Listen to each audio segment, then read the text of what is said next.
Olá, queridos, graça e paz. Hoje nós já estamos aqui no 5º dia do nosso plano de leitura anual.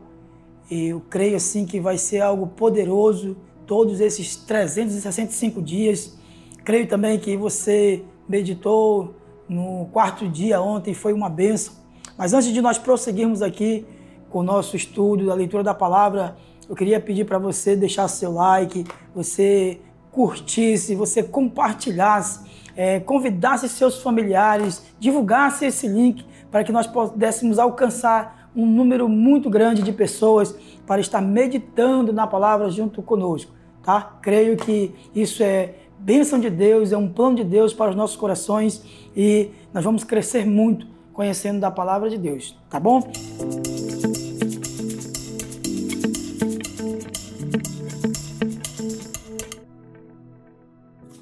Hoje, nesse 5º dia da leitura da palavra, nós vamos aqui compartilhar 3 textos da Bíblia, no livro de Gênesis, nós vamos compartilhar no livro de Salmo, capítulo 5, e no livro de Lucas, no capítulo 7. E só antes de nós entrarmos aqui diretamente neste assunto, só recapitulando aqui que a sua leitura ontem, creio que você leu, e se você não leu, eu quero lhe motivar a você voltar aí e fazer a sua leitura aí do 4º dia, que fala um pouquinho da história ali de Noé, dos seus filhos, da arca, como foi que aconteceu o dilúvio, como foi que aconteceu todo aquele processo de Deus falar com ele. E aí eu quero lhe motivar, não perca nem um dia, volte e aí nós vamos dar continuidade aqui, porque a nossa ideia é que você estude conosco a palavra, tenha o seu próprio entendimento, tenha a sua própria revelação dentro da palavra de Deus, aquilo que o Senhor quer falar com você.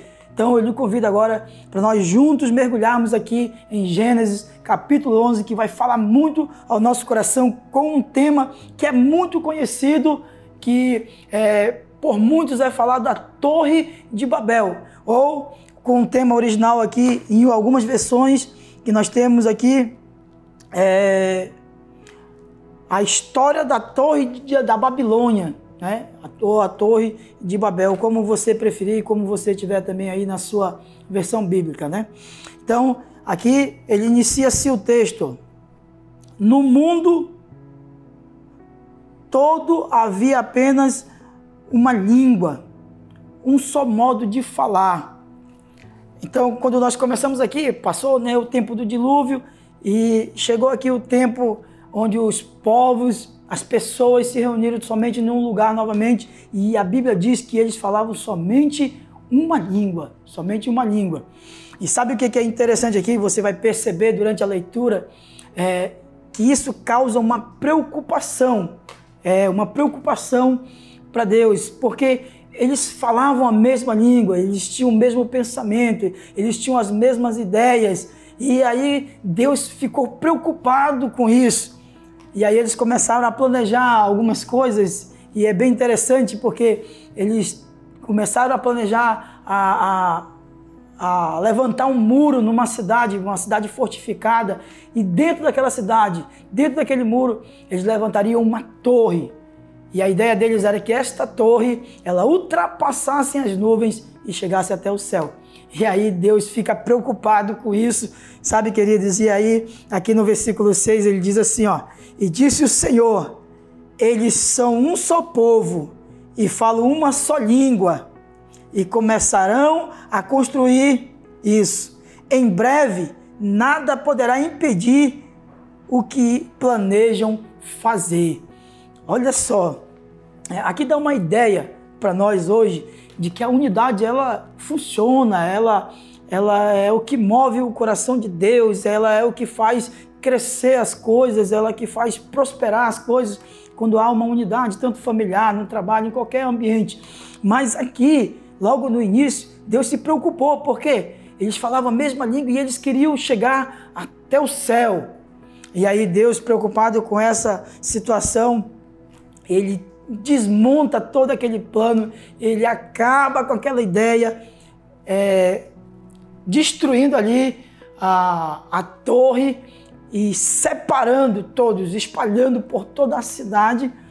E aí, uma coisa bem interessante, que quando você também estiver meditando nesse texto, é que ele agora, ele divide as línguas, ele faz com que cada um fale uma língua diferente, cada um se torne uma nação, cada um se torne um povo, e aí eles são distribuídos ali na terra. E você vai perceber também, dentro dessa leitura, isso porque foi a preocupação de Deus na época, né? Hoje nós ficamos bastante dentro de uma interpretação que hoje a unidade, ela prevalece. Sim, não para o mal, não para acabarmos com as coisas que Deus criou ou para ferir os princípios de Deus, mas sim para um crescimento hoje do reino na terra, para nós alcançarmos mais vidas e cuidarmos bem dela. Então, foi isso que aconteceu. Aqui é só um spoiler para você entender mais ou menos aqui o que está escrito em Gênesis 11. Então, foi essa torre que eles decidiram criar e Deus ficou preocupado e ali ele teve que destruir. Uma outra coisa muito interessante também, dentro desse texto de Gênesis, é que havia também uma descendência que veio lá de Noé, do seu filho chamado Sem, no qual foi gerado ali a descendência de Abraão, o nosso pai da fé. Foi a partir dali, dessa geração, que surgiu Abraão e aí a sua descendência. Então, aqui a palavra vai relatar aqui, historicamente, né? Quem foi Abraão, quem foi Sem, quem foi os filhos de Sem, quem foi os netos de Sem. E aí você vai ler, e eu vou lhe dizer algo bem interessante aqui. Uma experiência que eu tenho como leitor da Bíblia. Quando eu comecei a ler ela, e a gente tem, a princípio, assim, uma curiosidade, porque nesses primeiros livros, né, de Gênesis, Êxodo, conta muita história, como aconteceu, como foi criado, e aí isso causa uma curiosidade em mim, em você, e aí a gente fica bem empolgado mesmo, querendo passar mesmo adiante, ler mais, mas eu quero lhe dizer assim, vá bem com calma, vai seguindo o processo para você ter o entendimento correto da palavra de Deus. E aí nós vamos continuar avançando no conhecimento. Mas é muito legal, porque eu sei que já está sendo gerado isso no seu coração, esse desejo de conhecer mais da palavra de Deus, esse desejo aí de conhecer a história, porque há sim uma história, mas por trás da história há algo muito espiritual que pode falar com você, trazer clareza naquilo que você está vivendo hoje. Então isso aqui é muito importante, não somente a história, mas também a parte espiritual que está por detrás dela. Então, leia tudo. Às vezes você vai encontrar aqui uma genealogia, uma numeração de contagem, mas não pule, vai contando tudo bem direitinho, vai lendo tudo bem direitinho e tendo entendimento, tá bom? E aí eu quero agora compartilhar com você Salmo capítulo 5. Escuta, Senhor, as minhas palavras, considera o meu gemer. Atenta para o meu grito de socorro, meu Rei e meu Deus, pois é a Ti que imploro. Então perceba que aqui o salmista está fazendo uma oração a Deus. Ele está se colocando diante de Deus como pessoa, como ser humano, que necessita da graça de Deus. E aí é bom que quando nós estamos lendo aqui o Salmo, nós possamos fazer a mesma oração, até mesmo com as nossas próprias palavras. Então é uma motivação muito poderosa você ler os livros de Salmos e aí ter esse direcionamento, tá? De nós fazermos esta oração para Deus, de falarmos com Deus com toda a sinceridade. Todas as vezes que você lê um salmo, você vai perceber a entrega do salmista, a entrega daquele que está falando com Deus. Tá bom? Então era isso que o salmista estava falando a respeito. Então são poucos versículos aqui, são 12 versículos nesse capítulo. Leia todo e aí faça uma oração fervorosa, faça uma oração de entrega para Deus, uma oração sincera com Ele, tá bom? E eu creio que Deus vai continuar edificando aí a sua vida.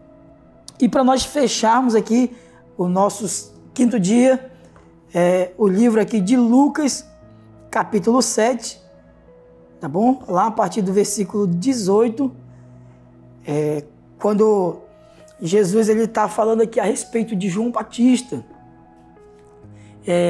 Quando João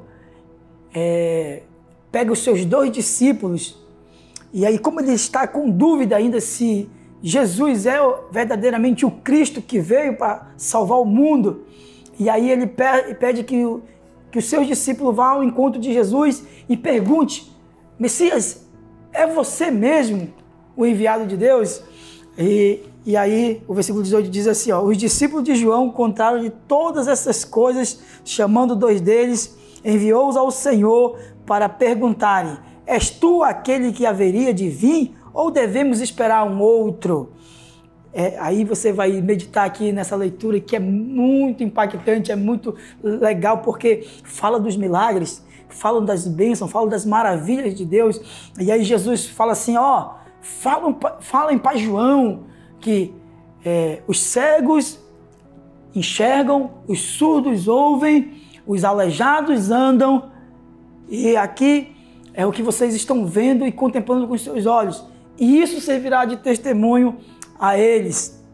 Então, os discípulos voltam e aí eles contam lá para João Batista que o que eles têm contemplado e testemunhado acerca de Jesus. E isso é magnífico e poderoso. Então, você pode aí estar lendo, né, a respeito dessa história dentro desse texto de Lucas 7, do versículo 18 até o 34. É uma das histórias. A outra história que você encontra também aqui nesses versículos é a história de uma mulher pecadora, né, que decidiu lavar os pés de Jesus com seus cabelos e ungí-lo com perfume, e aí foi também questionada, né, até mesmo por Pedro. Então, você vai meditar nessa parte, e eu também creio que você vai ser muito ministrado. Essa parte aqui já não é tanto quanto uma história, mas leva muito para a área bem espiritual mesmo, de nós honrarmos ao nosso Senhor, de nós exaltarmos ao nosso Senhor. Isso é muito, muito impactante e muito edificante para as nossas vidas nos dias de hoje, né? Para nós priorizarmos o Senhor na nossa vida, honrando. E através da história dessa mulher, aprendemos o quanto Jesus ele é misericordioso e não tem pecado grande ou pequeno, pois ele tem perdão para todos nós. Amém, queridos? Então, continue aí com a sua leitura.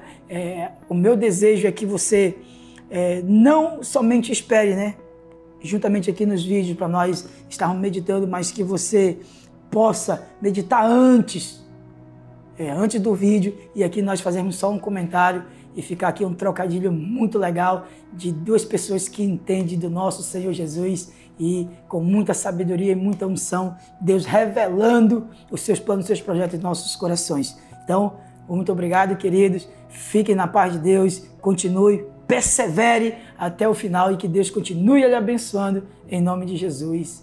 Amém.